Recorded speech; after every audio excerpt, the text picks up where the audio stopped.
अस्सलाम वालेकुम दोस्तों मैं तुहाडा होस्ट जहांज़ेब खान ते अज असीं आए हाँ हज़रत बाबा शाह फरीद दे कब्रस्तान जिहड़ा कि लाहौर मुल्तान रोड ते वाक़या है।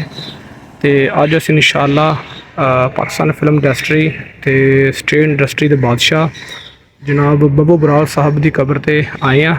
इंशाअल्लाह तुहानूं उन्हां दी आखिरी आरामगाही विखावांगे ते इंशाअल्लाह फातिहा भी कवांगे। दोस्तों यह कब्रस्तान जो देख रहे हो हज़रत बाबा शाह फरीद का कब्रस्तान है।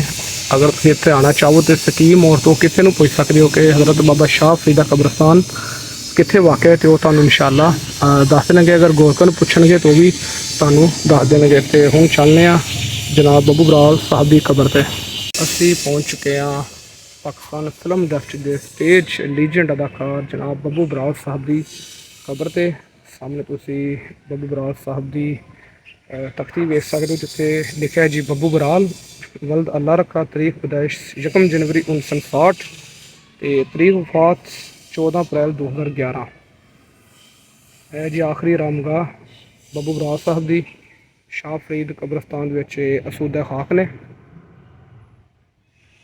पाकिस्तान का एक बहुत बड़ा नाम लीजेंड जनाब बब्बू बराल साहब एक्टर राइटर डायरैक्टर और स्टेज का बेताज बादशाह। और कबर भी तुम देख सकते हो कि एक साल मौजूद है। साफ सुथरी कबर है और मार्बल लगा हुआ है।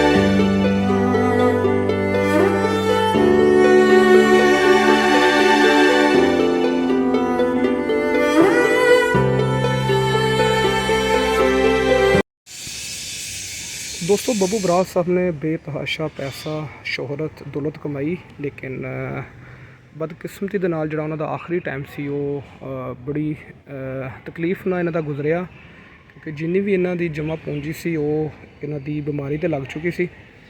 ते बड़ी कसम कुर्सी दे नाल दुनिया तो रुखसत होए ने। एडा वड्डा लीजेंड अदाकार सी ते बड़ा दुख होया। और एक दिन सब ने जाना, किसी ने भी इत्थे डेरा नहीं लाना। तो तुम भी जो कब्रस्तान आओ एक दफ़ा अलहम्द शरीफ और 3 दफ़ा सूरह इखलास ज़रूर कह के अपने प्यारों नूं बख्शिया करो।